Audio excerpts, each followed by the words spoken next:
Sejarah Sumpah Pemuda dilatar belakangi oleh munculnya dorongan untuk bersatu dalam diri pemuda Indonesia. Bagaimana tidak, sejak zaman dahulu bangsa kita terpecah belah akibat perbedaan suku, agama, dan ras. Bukan politik adu domba, atau yang populer dikenal dengan nama politik Devildet Elem Pera. Perlawanan terhadap penjajah pun sangat sulit untuk dilakukan. Hal ini dikarenakan oleh perlawanan bangsa Indonesia yang kala itu lebih banyak bersifat fisik dan kedaerahan, sehingga sangat mudah dipatahkan oleh penjajah para pemuda terpelajar. Menyadari kondisi ini, dan mereka mulai berpikir untuk mengubah strategi perlawanan dari gerakan fisik menjadi gerakan politik. Maka bermuncullah beragam organisasi-organisasi kepemudaan. Di daerah beberapa di antaranya yang cukup terkenal adalah Jong Java, Pemuda Jawa; Jong Sumatera Bon, Pemuda Sumatera; Jong Minahasa, Pemuda Minahasa; Jong Celebes, Pemuda Sulawesi. Menyadari pentingnya persatuan, mereka menginginkan agar organisasi yang bersifat kedaerahan itu melebur diri menjadi satu organisasi yang bersifat nasional untuk bersama-sama melawan penjajah, sebab pengalaman mengajarkan bahwa organisasi bersifat kedaerahan sangat mudah dipatahkan oleh penjajah.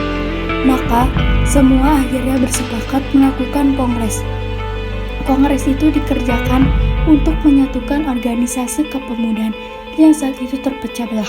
Kongres Pemuda itu sendiri diselenggarakan di Jakarta dan terjadi sebanyak 2 kali, yakni Kongres Pemuda 1 berlangsung pada tanggal 30 April sampai 2 Mei 1926 dan Kongres Pemuda 2 berlangsung pada tanggal 27 sampai 28 Oktober 1928. Pada Kongres Pemuda 2, mereka mengeluarkan sebuah ikrar yang dikenal dengan nama Sumpah Pemuda. Museum Sumpah Pemuda ini sebuah museum sejarah perjuangan kemerdekaan Republik Indonesia. Bangunan ini memiliki perjalanan sejarah yang cukup panjang. Gedung didirikan pada permulaan abad ke-20. Bangunan ini juga menjadi lokasi pembacaan naskah Sumpah Pemuda. Museum ini juga adalah rumah pondokan khusus pelajar dan mahasiswa. Museum ini memiliki koleksi benda-benda bersejarah seperti biola W.R. Supratman, naskah proklamasi Sumpah Pemuda yang berhubungan dengan sejarah Sumpah Pemuda 1928, serta kegiatan-kegiatan dalam pergerakan nasional kepemudaan Indonesia. Museum Sumpah Pemuda ini didirikan berdasarkan SK Gubernur DKI Jakarta pada tahun 1972 dan menjadi benda cagar budaya nasional. Dari tahun ke tahun, gedung ini sempat berubah-ubah fungsi dan dijadikan sebagai toko bunga, perhotelan, hingga kantor, dan berlangsung dari tahun 1934 hingga tahun 1970. Namun akhirnya di tahun 1973, gedung keramat ini dipugar oleh pemerintah DKI Jakarta untuk dijadikan Museum Sumpah Pemuda. Saat ini, museum dikelola oleh Departemen Kebudayaan dan Pariwisata. Saya Bakti Ari dari Museum Sumpah Pemuda. Kalau pengelolaan museum ini dipegang sama Menteri Pendidikan dan Kebudayaan. Jadi ini dikelola oleh pemerintah pusat ya. Sehingga pengelolaannya itu yang membiayai, kemudian untuk perawatan koleksinya itu dirawat oleh negara.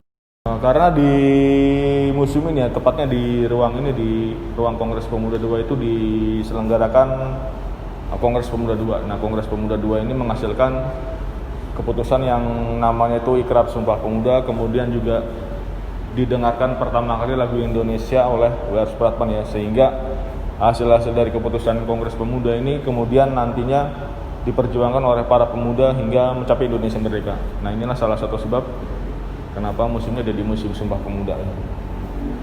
Nah, tujuan didirikannya memang untuk untuk istilahnya tuh memberitahu kepada masyarakat Indonesia ya bahwa di museum inilah terjadinya peristiwa Kongres Pemuda 2. Sehingga dengan adanya peristiwa ini, maka masyarakat yang ingin mengetahui lebih lanjut terkait sejarah Sumpah Pemuda itu bisa mengunjungi museum ini. Ya, kalau untuk Sumpah Pemuda sendiri itu mulai dilakukan ya. Jadi setiap tahun itu mulai sejak 1950. Jadi sejak 1950 itu tanggal 28 Oktober ditetapkan sebagai hari nasional ya, tetapi bukan hari libur. Jadi setiap tanggal 28 Oktober itu jadi hari nasional tetapi nggak libur. Dan sejak tahun 1950 itu ditetapkan sebagai Hari Sumpah Pemuda. Kalau yang paling ini penting ya, itu ini bilonya W.R. Supratman. Nah, di ruang 11 ini, di belakang ruang kongres ini, itu ada biola W.R. Supratman yang digunakan untuk mendengarkan lagu Indonesia. Karena kan lagu Indonesia itu kan pertama kali didengarkan menggunakan biola, sehingga melalui biola inilah terciptanya lagu Indonesia. Di museum ini ada beberapa benda-benda bersejarah. Salah satunya alat musik biola, patung Muhammad Yamin, dan naskah Sumpah Pemuda. Alat musik biola. Hari Sumpah Pemuda jatuh setiap tanggal 28 Oktober. Kala itu, 91 silam, W.R. Supratman mengumandangkan lagu Indonesia Raya untuk pertama kalinya dengan iringan biola. Ia memainkannya di depan peserta Kongres Pemuda kedua di Gedung Keramat 106 Jakarta, yang kini dikenal dengan Museum Sumpah Pemuda. Biola itu terbuat dari 3 jenis kayu, yaitu kayu jati dari Belanda, mample dari Italia, serta kayu eboni dari Afrika Selatan. Jenis biola ini adalah model amatus yang berukuran 4/4. Sebagai tanggung jawab untuk melestarikan peninggalan W.R. Supratman kepada bangsa Indonesia, pengelola museum juga melakukan perawatan itu selama 2 bulan sekali.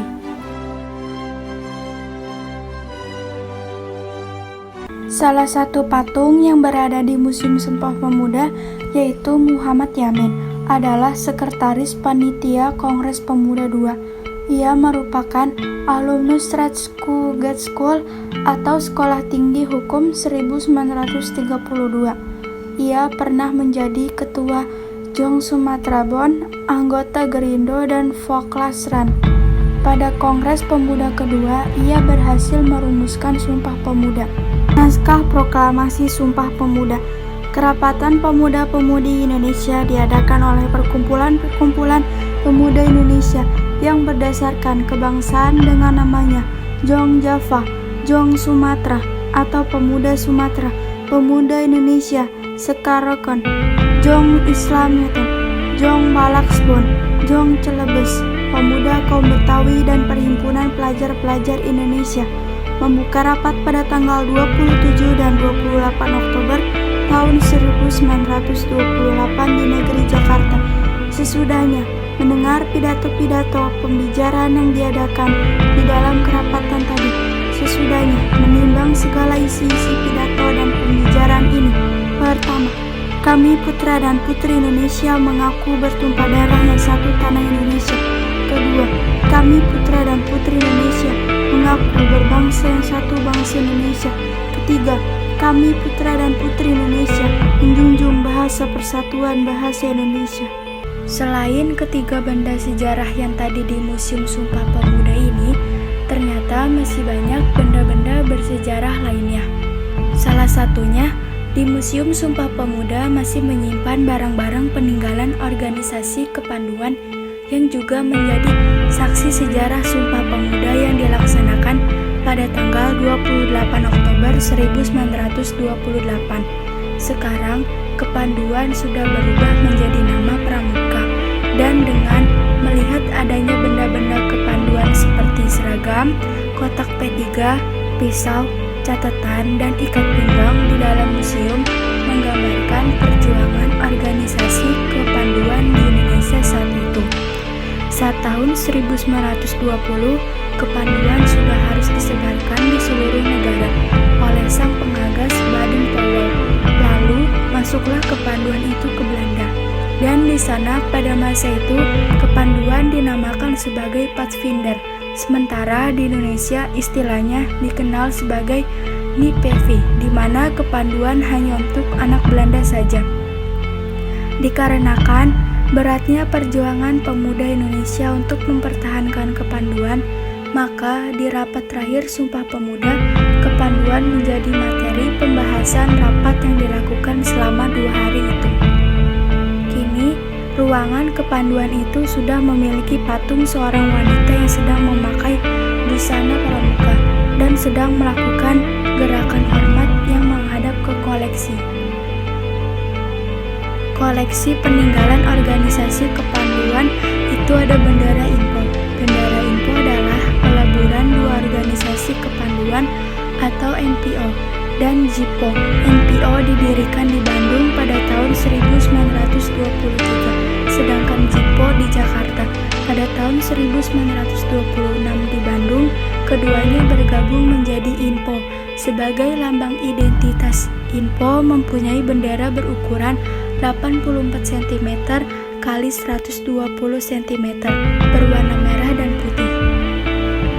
Keluar dari bangunan utama Museum Sumpah Pemuda, di belakang ternyata ada sebuah halaman kecil yang di salah satu sisinya terdapat relief Dia Roma yang menggambarkan perjuangan Indonesia mencapai kemerdekaan dan mempertahankannya.